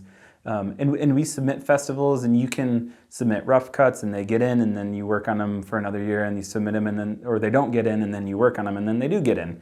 And so it's kind of an ever evolving thing. And so when they come to me, people come to us to cut these features, kind of take a look at what the type of documentary this is and how long it should take us to collaborate with the director and to have a locked cut. And so for us, it's putting together that timeline and then working with the director, but so much happens politically and timeline-wise with films that sometimes, like we had a cut, we can have a cut of something in like 9 to 10 months, but then it can sit as sales agents are starting to try and find out a place for this to go. They're talking to distributors, they're talking to festival program, all this other stuff, and it's kind of pencils down, and then all of a sudden, boom, we have a lead, we have something to do, let's pick it back up and keep running. And so we come up with pretty specific timelines, we stick to those timelines, we're willing for those timelines to kind of shift and alter, but we like to do high creative on a timeline and set people up with the things they need for the film to succeed. Give the agents what they need, give the director what they need, give festivals what they need, and just make sure it's a seamless process. How is it possible that 2 sports documentaries you've edited are now going to be at South by Southwest? I don't know. It's been a long journey, and it's funny that they're both sports because we don't specifically specialize in sports per se from a documentary standpoint. We've done a decent amount, but I think sports is kind of in the zeitgeist. It has been for the last 18 months, 2 years or so. I mean, sports docs are just rich with story and characters. And so I think for me, it feels like a moment where I just feel like we've been working for this for a very long time, and we've been honing our craft, our process, our environment, our studio, all of the things, all of the editors have been really, and colorist and sound the whole team has been really focused and pushing the same boulder up the same hill together and just trying, this is the content we want to make. Sports, fine, but this is the depth of story we want to tell. And so it's very awesome to be here and have these stories get the platform and the respect that they deserve because they're crazy stories. And so for me, it just feels like, it feels inevitable and overwhelmingly impossible all at the same time. And so it's exciting. I'm excited for the films. I'm excited for the stories. I'm excited for the team that worked on it. I'm excited for just for everybody involved. And I'm just really, I don't know, honored that it came out of our house. Yeah, it's always interesting when you get people that don't necessarily like that genre. It's like I saw Last Dance. I'm not a sports fan. I couldn't tell you certain players, but I was really into the film. So Yeah. when you can kind of like get someone to go on that side of the team that wouldn't normally, maybe Yeah. they're a music doc person, but then they somehow Yep. fall in love with your work. Absolutely. And I think a lot of that is how the story is presented, and going back, the intro, how the tone that you set right out of the gate, you're just like, oh, this is different. I kind of want to watch this. And this is something greater than the sum of its parts. This is not just a soccer doc, but this is Iraq in 2000, and like there's so much more here. So like those stories that have so much depth, Last Dance is a good example. Those stories, and then they brag on that depth and on that access. They're like, look what we got. Like just in the beginning, you're like, ooh, I want to see where this goes. And so it's fun to pull people, because I'm not necessarily a sports fan myself, but it's really fun to play in these spaces because the stories are rich, the characters are rich, there's a lot on the line. It's just a fun genre to be in. How did you find out that both of these films were going to premiere at South by Southwest? Lions was funny because Lucian and I, he was with me in St. Louis, and we were working through an edit on another feature called Personal Courage.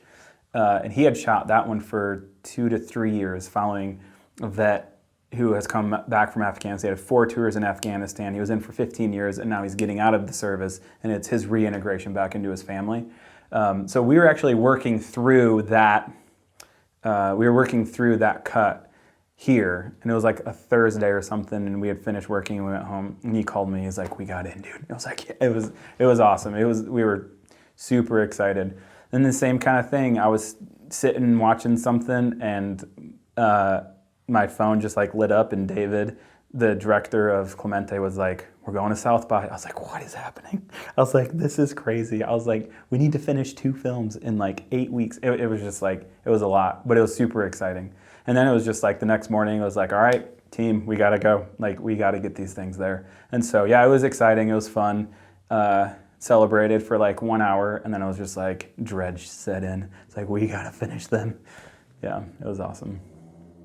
What's your life been like leading up to the festival? It's in what, like a few weeks? Yeah, 3, 2.5.